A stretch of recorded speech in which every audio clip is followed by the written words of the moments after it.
Pare transcendental, Brahmani in the absolute,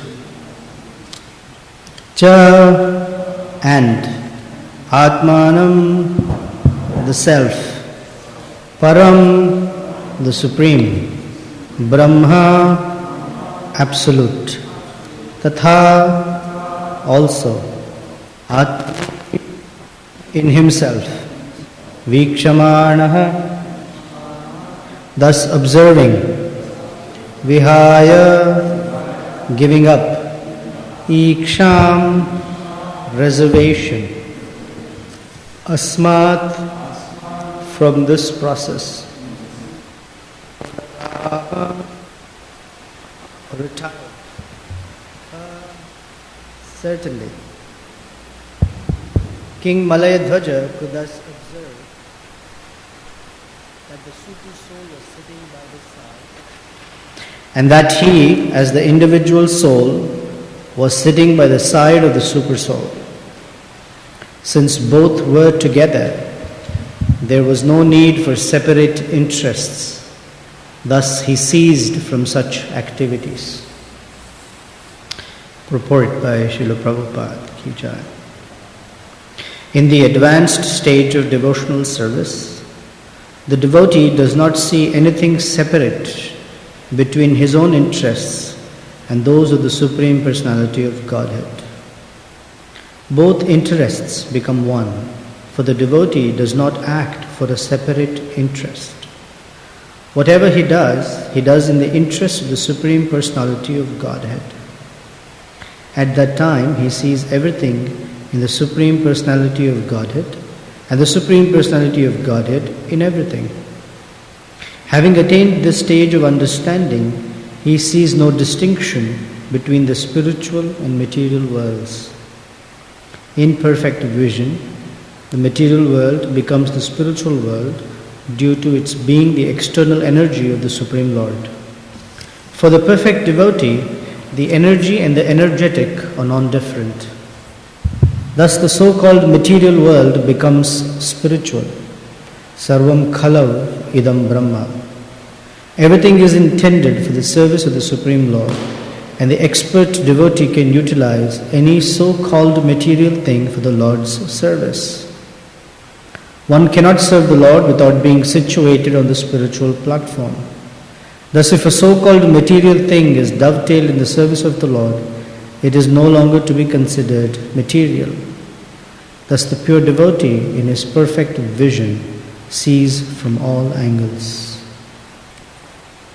Om Ajnana Timirandasya Jnananjana Shalakaya Chaksurunmilitam Yena Tasmai Shri Gurave Namaha Shri Chaitanya Manobhishtam Sthapitam Yena Bhutale Swayam Rupa Kadamahyam Dadati Svapadantikam Vancha Kalpatarubhyascha Kripa Sindhubhya Evacha Patitanam Pavanebhyo Vaishnavebhyo Namo Namaha Jai Shri Krishna Chaitanya Prabhu Nityananda Shri Advaita Gadadhara Shivasadi Gaura Bhakta Vrinda Hare Krishna Krishna Krishna Hare Hare Hare Rama Rama Rama Hare Hare.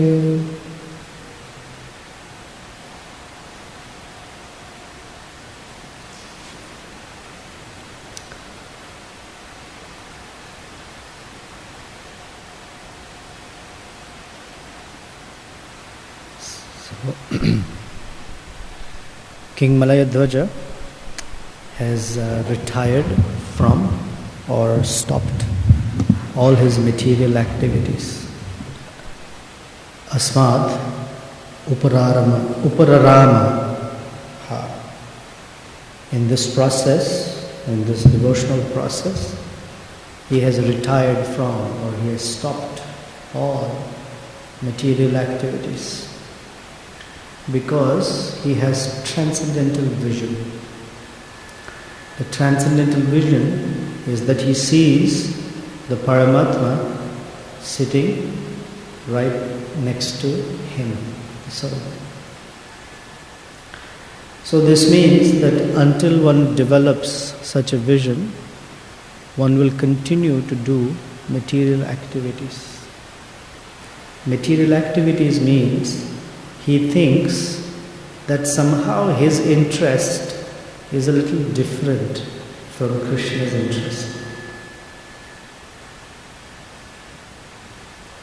Krishna has one interest, or Krishna has an interest, and that is that every living entity, or that particular living entity, must be fully connected to him in thoughts, words, and deeds.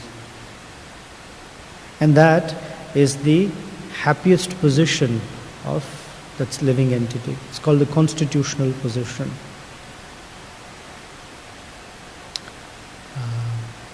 Swarupena vyavasthiti. That means to be in its natural harmony with God. The soul must be in a position of service. And in the conditioned state, the soul is in complete disharmony from the Absolute, from Krishna. And it is because he is in disharmony, he sees that he has a list of interests. Basically, the interest is that I want to be happy, and I have to find my happiness devoid of or outside of a relationship with God. In fact, it is because he has a separate interest that the vision of the Lord is covered. So all his activities are not considering Krishna in the picture. At best, Krishna can come into the picture when he feels he wants something which is beyond his reach, and that by going to Krishna he can get it. So he goes to Krishna.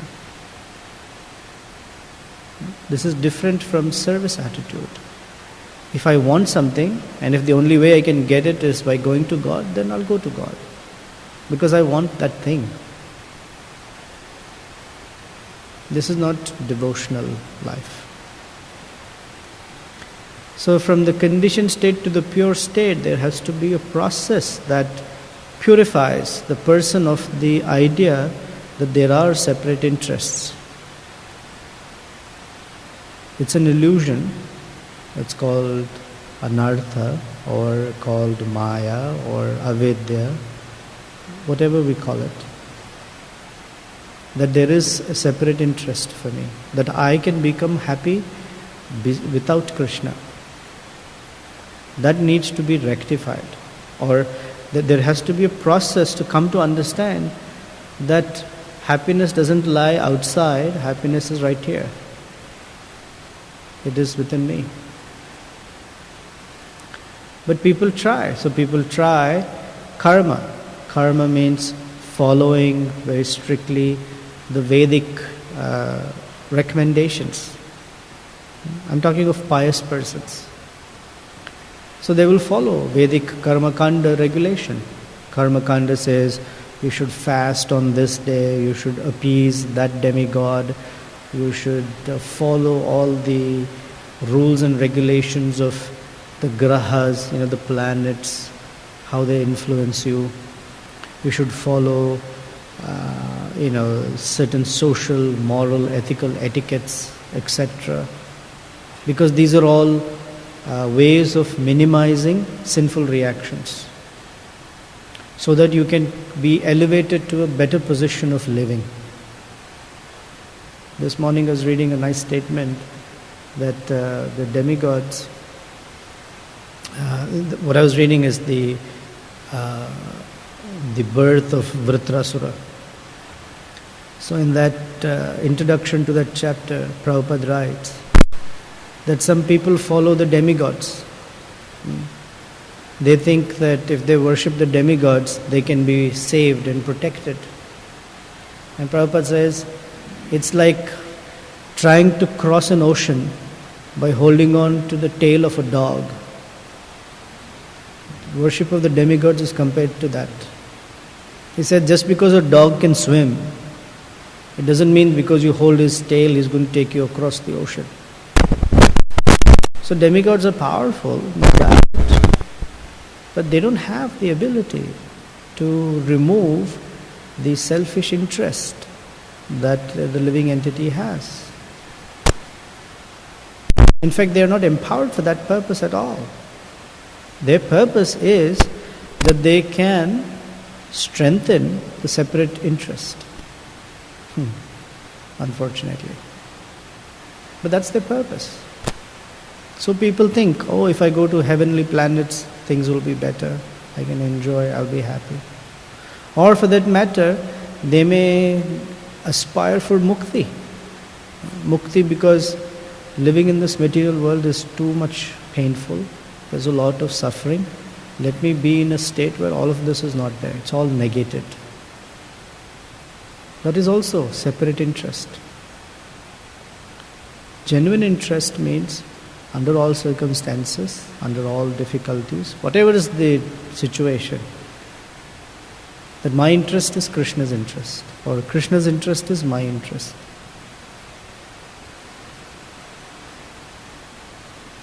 Narayana paraya sarve na kutascha na bibyati swarga apavarga narakeshu apitulyartha darshanam.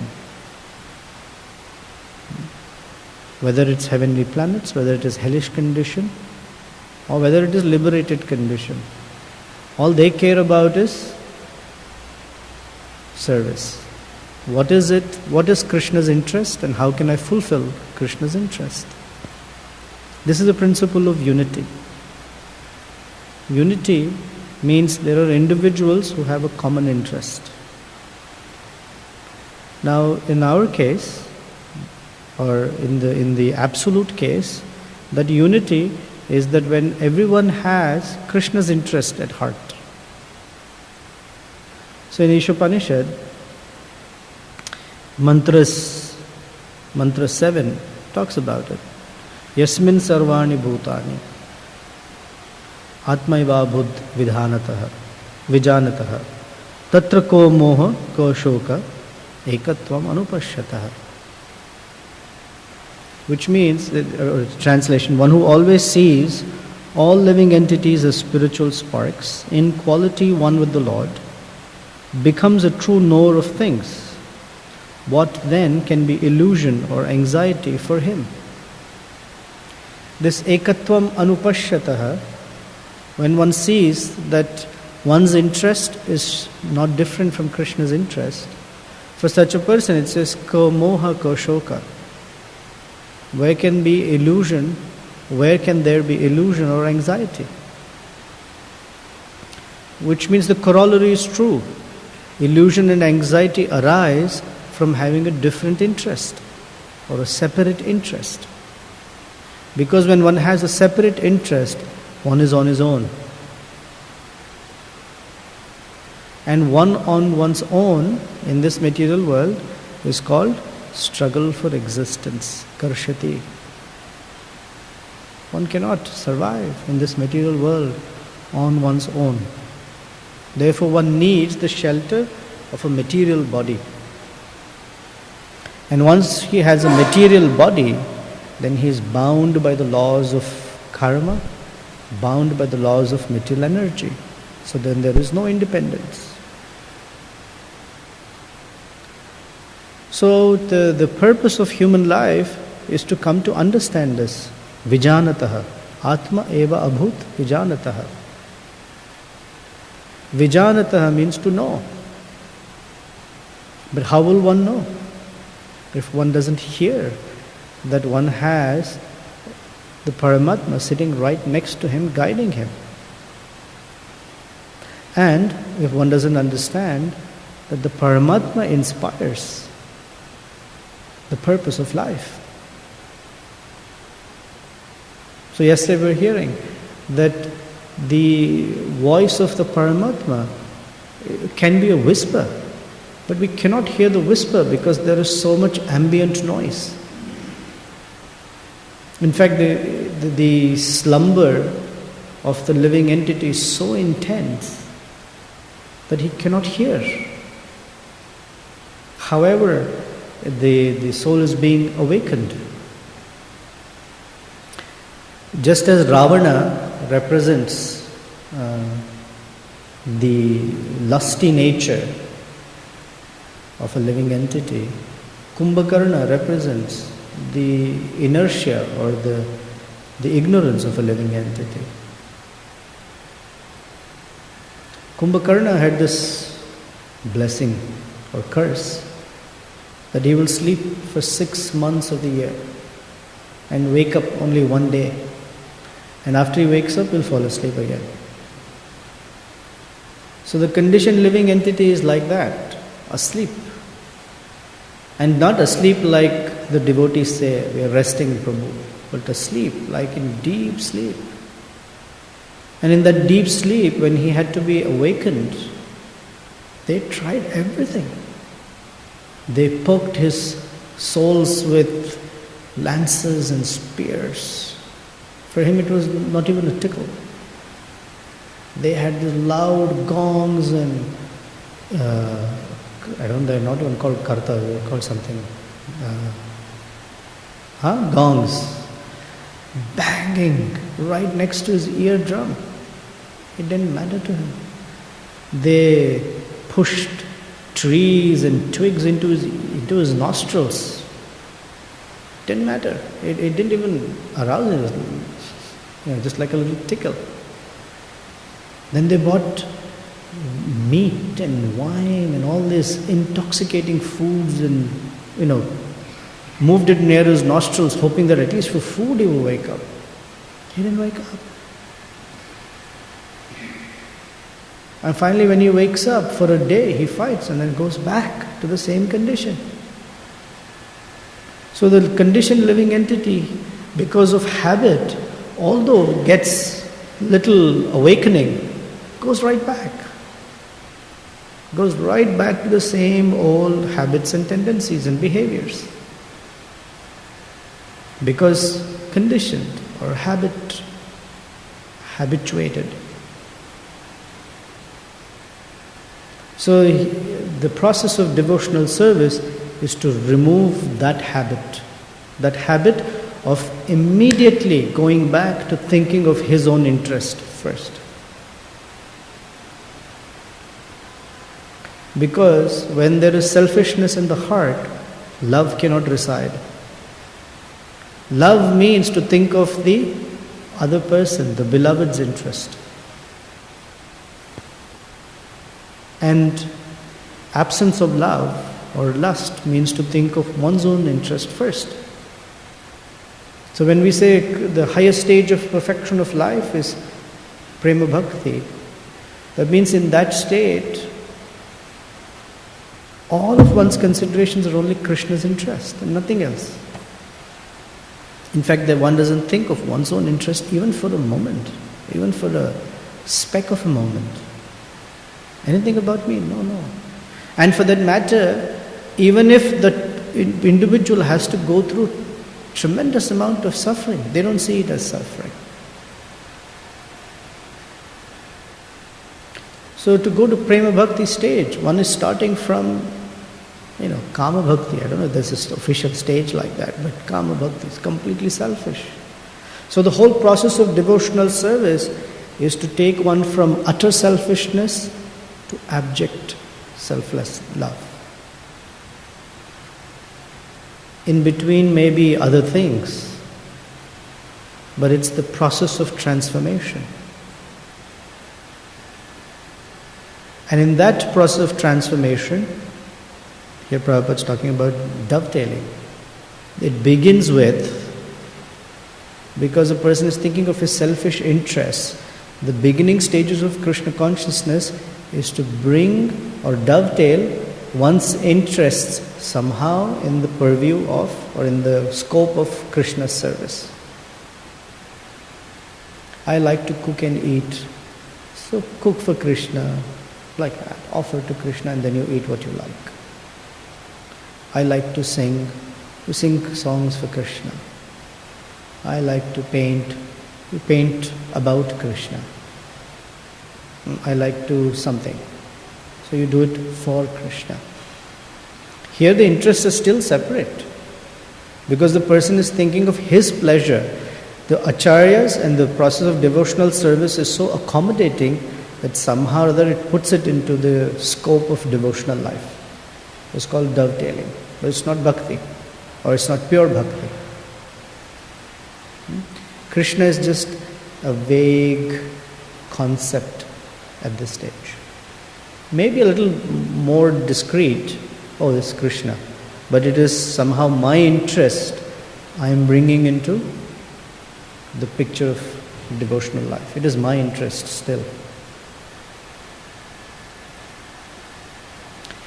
Then with purification, association, and one's own maturity, Krishna becomes a distinct entity. Still far away, but an entity, meaning the sense of personalism awakens. Impersonal is still selfishness, because one wants to be that supreme. One wants to merge, one wants to awaken that state of existence, which is very neutral actually. It's the cessation of material suffering, but it does not awaken actual life. So people think that being in a neutral state is a state of happiness, which actually is, but it's not absolute happiness. Because neutrality cannot be the way of life. It is against the nature of soul. But it is better than the suffering condition. So Krishna is still a vague concept. Once bhakti begins, Vaidhi sadhana bhakti begins, then Krishna becomes a distinct entity. Oh, Krishna is a person. However, Krishna is a person at a distance. The loving relationship hasn't awakened. Because in Vaidhi sadhana bhakti, it's a conscious engagement. This is supposed to be for Krishna. It's not supposed to be for me. Krishna is a person. I'm supposed to serve Krishna. I'm supposed to please Krishna. Let me bring my consciousness to this is for Krishna's pleasure.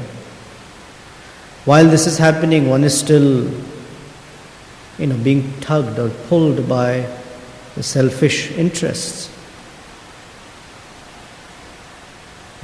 So, sadhu sangha and bhajana kriya somehow orient the consciousness towards a higher concept that Krishna is a person and that his interests somehow have to become our interests. It's only after the anartha nivritti stage where there is nishtha. The nishtha is, I am now determined to live my life in such a way that I cultivate Krishna's interests. Then comes ruchi. I actually like what is Krishna's interest. Because prior to that, Krishna has this interest and I have this interest.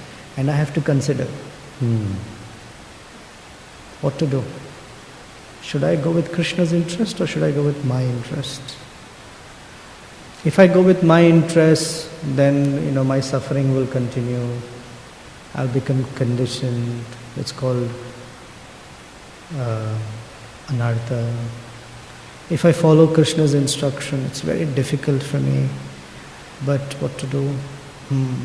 Am I there? Am I not there?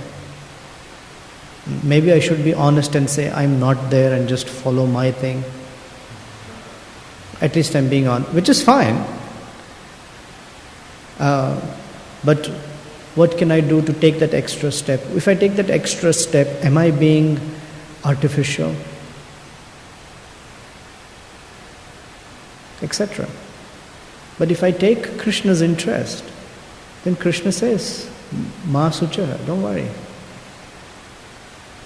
The worry, the ka moha, ka shoka, the lamentation is, what if? Or what if something doesn't happen? What if something happens? Did I take an immaturely too big a step? Because I've been told, don't act outside of your platform. Maybe I'm taking a very big, immature step. Maybe I should take smaller steps, baby step. All these considerations come up. Because still, Vaidhi sadhana bhakti, it's a conscious, deliberate consideration.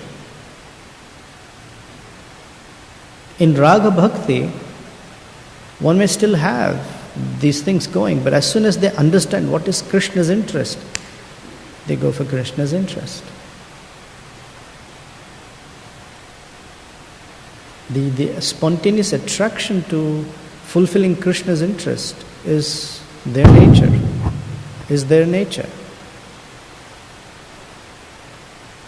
From Vaidhi sadhana bhakti comes raga bhakti. So yes, we shouldn't act artificially, but at the same time, we should not remain in this condition. We should take some extra step that is little outside of our comfort area to serve Krishna.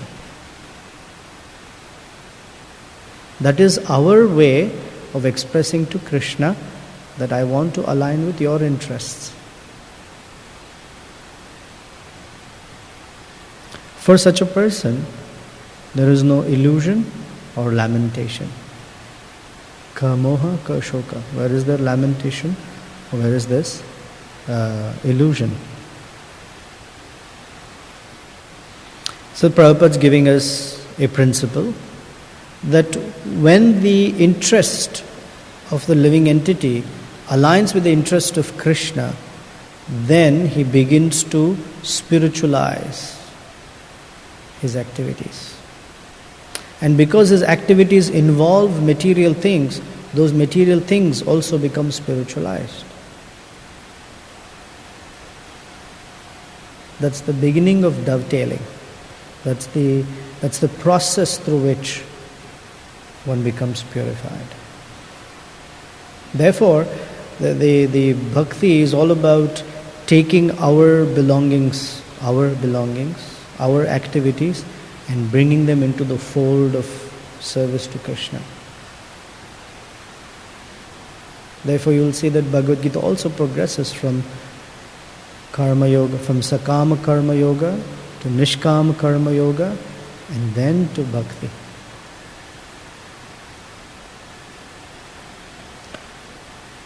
So it may be food, it may be items, it may be things, but the principle is that anything when it's used in Krishna's service becomes spiritual. Brahmarpanam, Brahmahavir, Brahmagnau, Brahmanahutam, Brahmaivatena gantavyam, Brahma karma samadhina.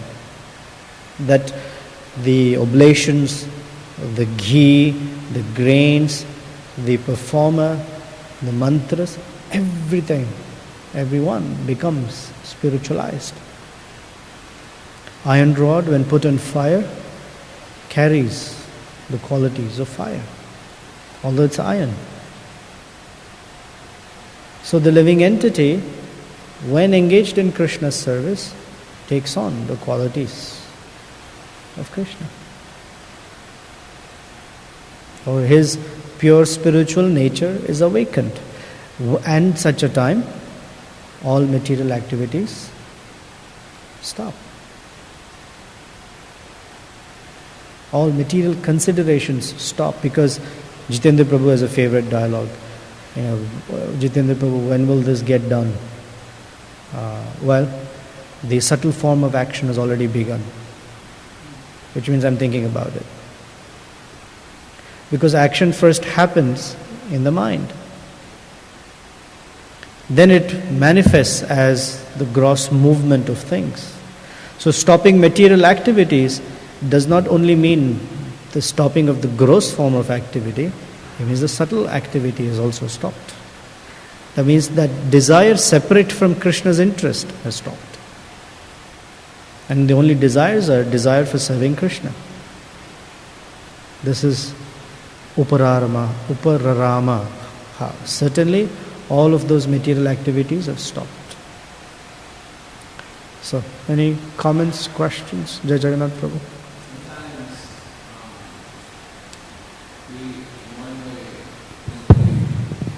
Self-esteem, self, and think that they're not working with any separate interest, or they're really sincerely trying to follow the interests of Guru and Krishna.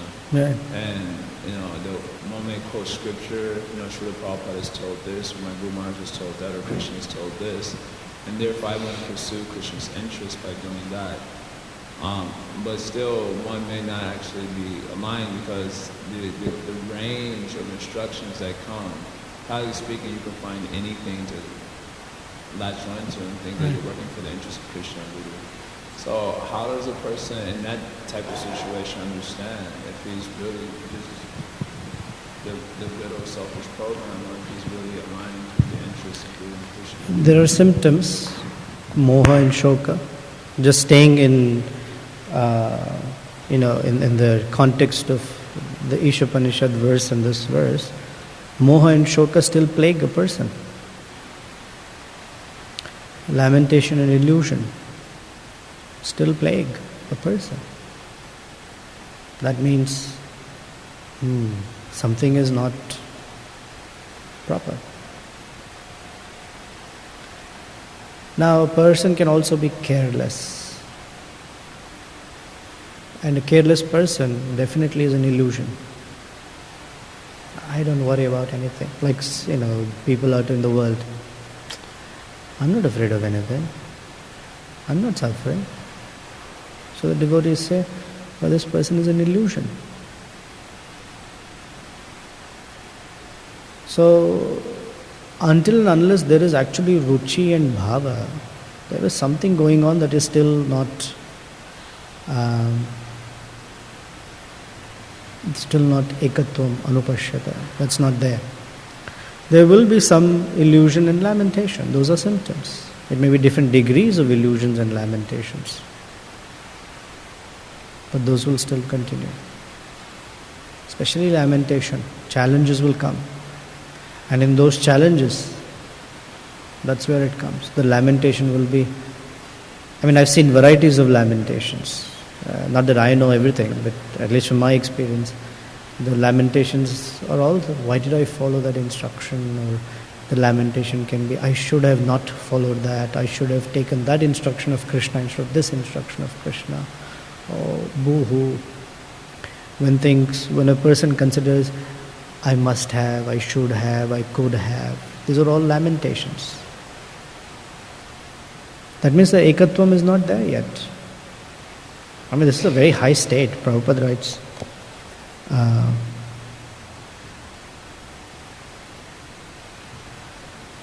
in the advanced stage of devotional service, the devotee does not see anything separate between his own interests and those of the Supreme Personality of Godhead. He's talking of a very advanced stage. So, if one is not advanced, that means the interests are still separate. Now, one can cheat oneself by saying, I am very advanced. Then the illusion is also pretty advanced. But symptoms will continue. Is that okay?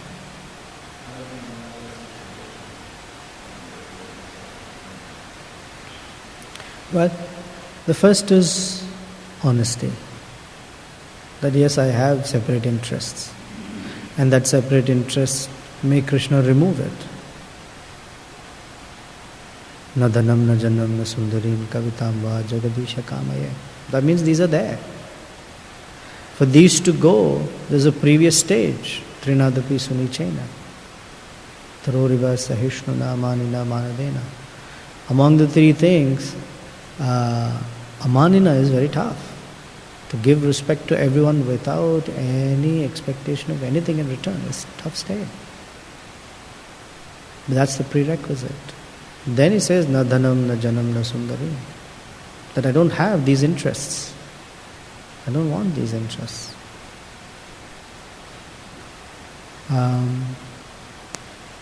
So it requires faithful cultivation of weeding out, of observation, of guidance, of where there might be some semblances or traces of on one's own interest. Now it doesn't mean that one doesn't protect one's own situation. I just throw caution to the wind. Not like that. It means one is dependent on Krishna. Thoughtful, but dependent on Krishna. That in that situation I did everything that I could, but things turned out differently. Whatever, that is Krishna's will. However Krishna manifested it, I accept it. You were in Gita Nagari, the one phrase we heard was saying yes to Krishna. So saying yes to Krishna does not mean that our intelligence is turned off. It means with full volition we say yes to Krishna's arrangements. In that arrangements to saying yes means in that situation how best would Krishna like me to serve him. That is saying yes to Krishna. Sometimes people think just accepting whatever is happening in life is called saying yes to Krishna. That's not true. Krishna doesn't want us to be dull zombies or whatever situation happens, this is Krishna's arrangement, I should just go with it. The yes to Krishna is whatever is the situation, how best can I serve him in this case. Given whatever I know, given whatever I've heard. And tomorrow that can change because my vision can become clearer. But at least I don't lament it.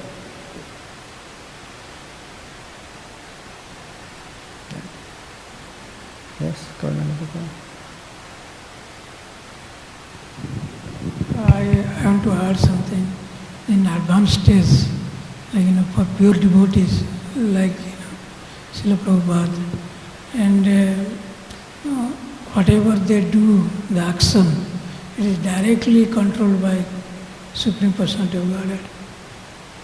So that means their action, their speech, everything is indirectly controlled and led by Krishna. Okay. Thank you. Go Karnanaka.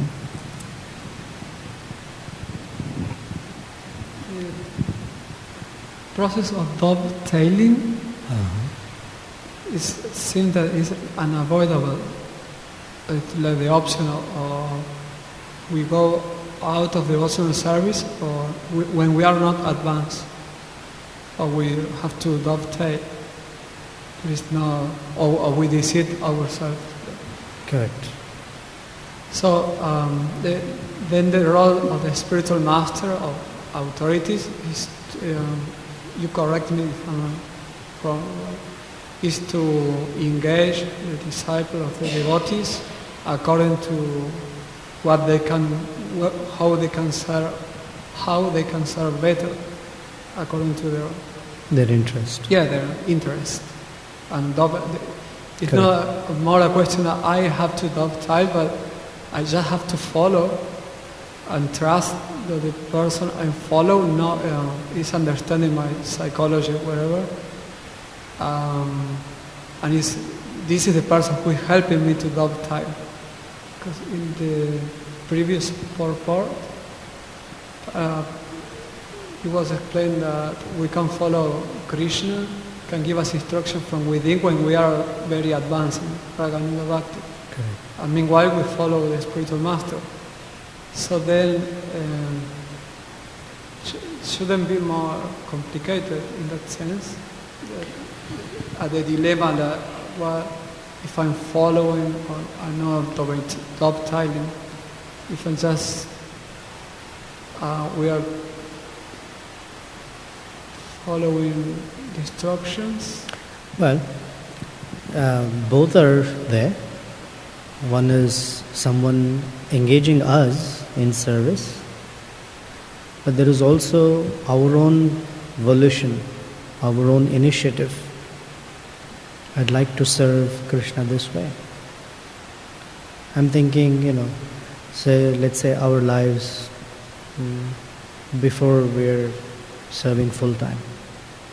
Okay, I had a particular job and lifestyle, and I volunteered to serve Krishna by giving some money in charity.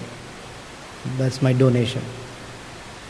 Now, the devotees know or knew that I can serve Krishna more than just that.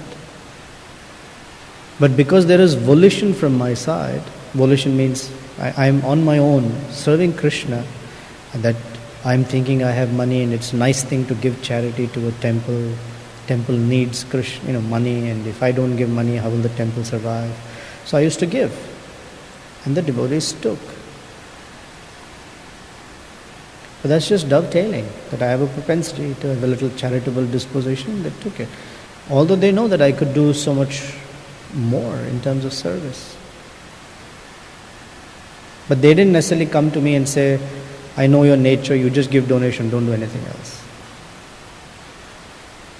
But there is also both happening. I have certain nature and certain skill or ability, and the authorities know how to engage it. At the same time, there is my own volition as well. And the authorities need to learn to or know how to engage that individual initiative as well.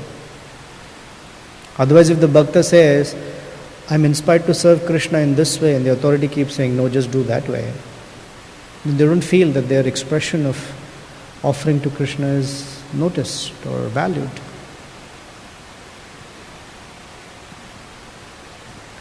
There's not overemphasis on this side or overemphasis on this side. Authority or whoever needs to learn how to inspire both. Because there is full room for individual expression of Krishna consciousness. It's not always that, oh, you're told to do this and that's what you have to do. Suppose Jai Jagannath Prabhu, we'll just pick on him for a moment. He's not on schedule for Aarti singing. If he picks up the harmonium and spontaneously sings for the deities, you can't tell him, you're not on the schedule. You have to encourage it. As long as it doesn't clash with something else or someone else, it has to be encouraged. I feel like, serving in this manner. Encourage him. I can pick on Himanshu also if you want. I can pick on Himanshu also. Himanshu on his own is inspired and he gets people together and organizes the Harinam.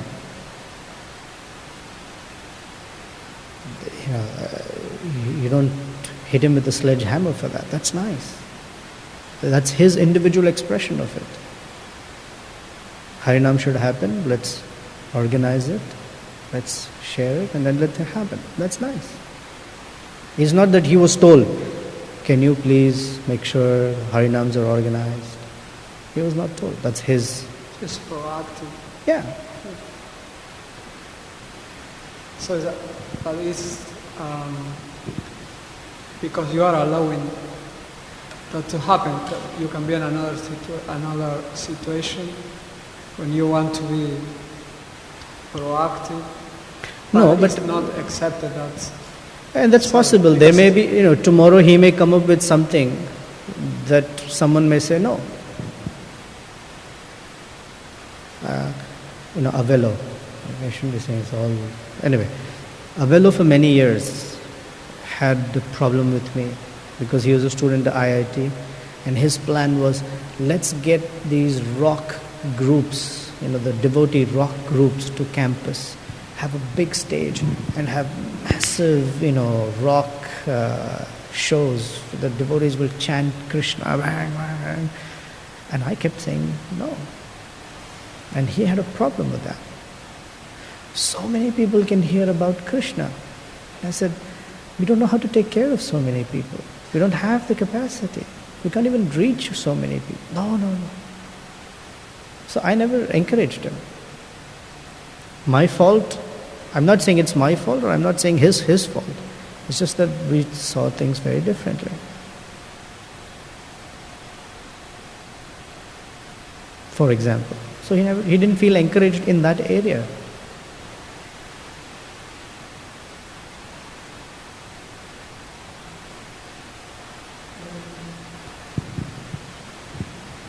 Then, thank you for that. When we start the devotional service, in general, we are very open. I want to do this, I want to do that. We start anything, Prabhu, any service, Yeah. we're happy to do. We are very spontaneous open our mind. Correct. And how we don't care much how do we behave. But then we start learning how we're supposed to behave and how we're supposed to speak, and we start learning the roles that we should play. Right. And then we start holding back. We may, I'm not saying everyone, but we may hold back the first person we were when we were among devotees. So then after a while, in living among devotees, if you have still those, you are behaving how you're supposed to behave, but it still will be inside you that you can say shadow of what remaining from your last personality. Right. But some sooner or later you will have to it will come out sooner or later. So so what is your advice? One should work that with the authority or by oneself, because it depends. The association you have, you can open that or you cannot open.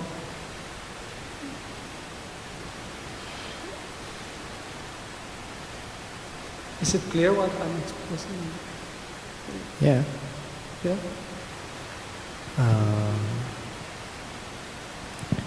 When we first come to Krishna consciousness, we're very open-minded.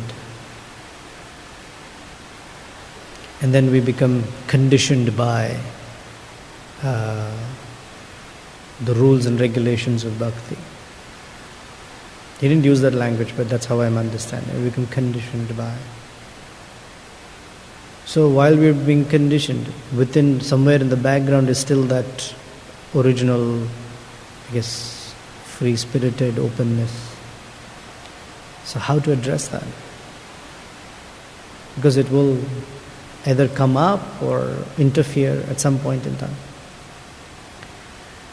Not always that it will come up. In cases that it does come up.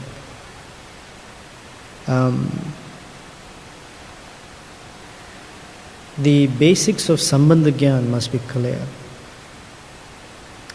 Because in the beginning, the devotees have a very wide open gate. That means anybody can come in and do any service you want to do. That's fine. However you want to express, even on the street, even if to get them to chant Krishna's name one time, that's service done. Oh, I'm chanting, I knew someone who would say I would wake up and I would chant in my bed. That's my practice of sadhana. Very good. Keep doing it. Or something, we learned that we should offer everything to Krishna.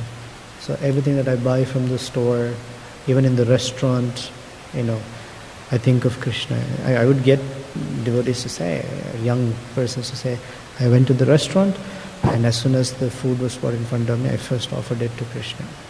Very good. The thought of Krishna. That's nice. Although it's not offerable. But at least the spirit was there, like that. So the openness is there, but the avidhi purvakam, not properly done. So that if that continues, then Rupa Goswami says then it becomes a disturbance. Utpata eva kalpate. So the process of bhakti is to take the openness, the open-mindedness, to nurture the open-mindedness, but regulate the behaviors. The open-mindedness of serving Krishna is still there, and it should be nurtured and grown and deepened. But the behaviors are regulated, meaning according to the vidhis of Shastra, according to the vidhis of Purvaka Acharyas. Because the trajectory of bhakti is to become more responsible in one's service. As children, we do something, but as young adults, you see that there is a little bit more strictness. Because now you're responsible. And when one becomes an adult, there is more responsibility.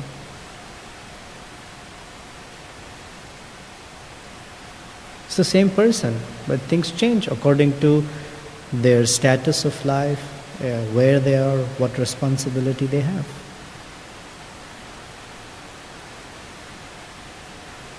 When we were young children, we could run around without clothes on. We can't do that now.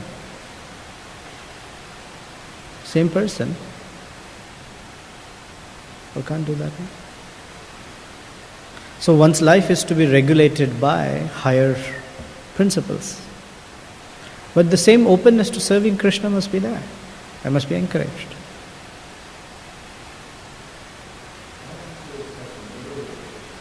Oh, so I was just going on and on.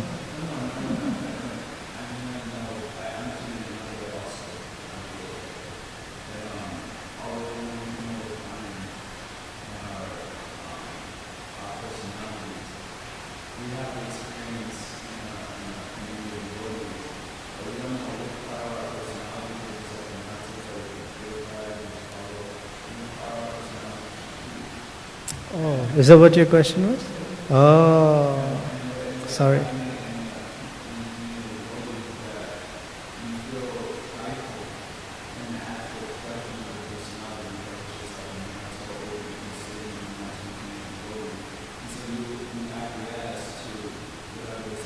Oh, the norms. Okay.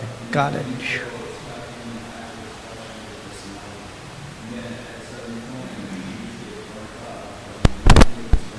Yeah. Oh, sorry. And no, you understood right, because he's nodding his head that yes, you understood correctly. Okay. So then the community of devotees carries a responsibility to allow for individual expression. Because we also fall into, it's called groupthink. It's a term. Groupthink means everybody thinks exactly like this. And if you think a little differently, then whoa.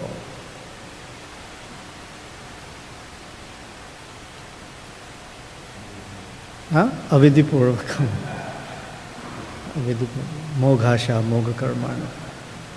Avidipur, you think. There's a tendency, because we are one community, that we all think alike. But diversity means that different views can be valid. Or at least that they have the room for expression. And each person's individual nature and style must be accommodated for. What can be, anartha is when it is disruptive to the higher purpose. That can be given up. But individual style and personality must be accommodated. Otherwise, the tendency is to become robotic. You look the same, you say the same, you eat the same, you dress the same. That's robotic.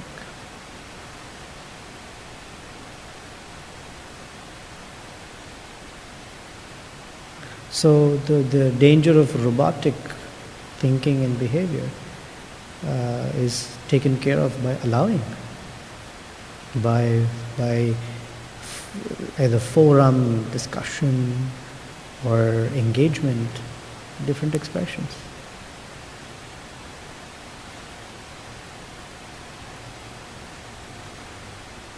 We're out of time, Hemant.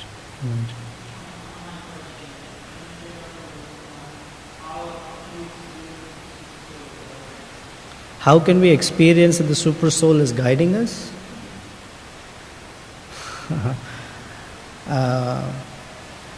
It's a very open-ended question. So naturally the answer is open-ended. First is Krishna says that He's guiding us. Sarvasya chaham hridi sannivishta matta smritir jnanam apohanam cha. So he's saying that he is guiding. Then there is the idea of inspiration. However, inspiration is generally mixed. It can be sprouted by the mind or contaminated desire. It can also be Krishna's indication. So generally, whenever we have an inspiration, the way to check whether it is Krishna's inspiration or my mind is to hold that inspiration in the light of Guru, Sadhu and Shastra. Suppose I have an inspiration to go smoke. I can't say Super Soul inspired me to smoke, because Sadhu and Shastra and Guru don't say to do that. So our inspiration, when it is checked against the light of Guru, Sadhu and Shastra, if it corroborates, then it is possible, highly possible that it is Super Soul inspired. Because Krishna will not inspire something against. Now, if one's consciousness is affected by the modes of nature, depending upon which mode of nature is affecting, the Super Soul sanctions activities of that nature. Suppose a person who is cultivated or influenced by the mode of ignorance wants to smoke a cigarette, then the inspiration for the intelligence to tell him where to acquire a cigarette and how to do it is coming from Super Soul. Ye yatha mam prapadyante. So without Super Soul, the living entity, other than volition, cannot do anything else. So everything is taken care of by the Super Soul.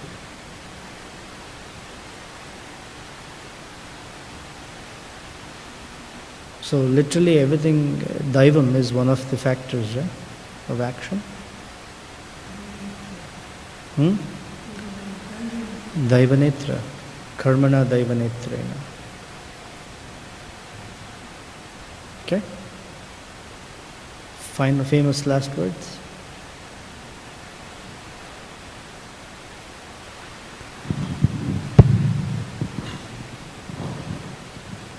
Unity and diversity is that phrase that people use sometimes, which you were expressing. Sorry? Unity and diversity. Yeah. Then we also hear serving Krishna with reservation or without reservation. Yeah, today's verse it says iksham, reservation. You know, so the without reservation is higher. Correct. And I thought that was that chapter, Karma Yoga, Action in Krishna Consciousness, chapter 5, whereas, but higher than that is Bhakti Yoga.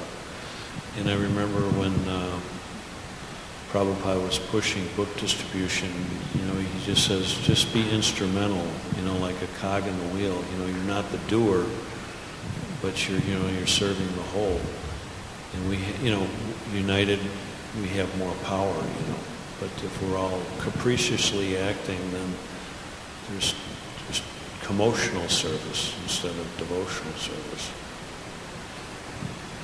What is it? Navayogendra Maharaj has a saying.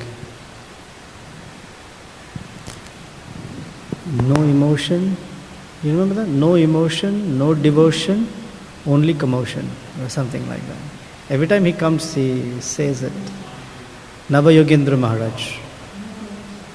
Huh? No promotion.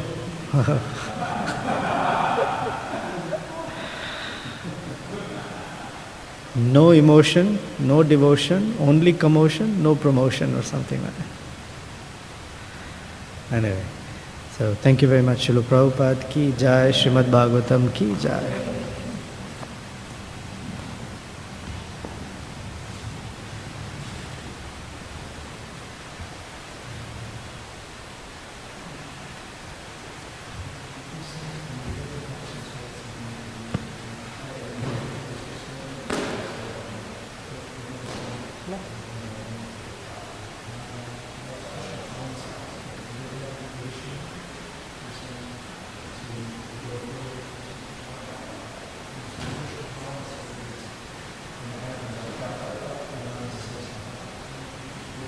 Can you give me?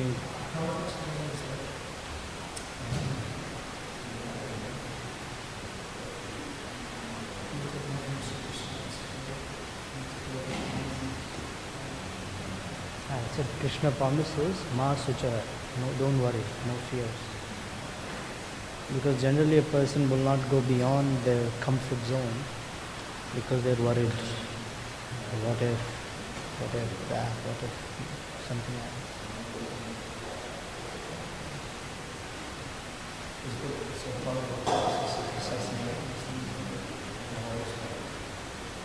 No, we don't have to become overly analytical. Because that's not our process. We have to become overly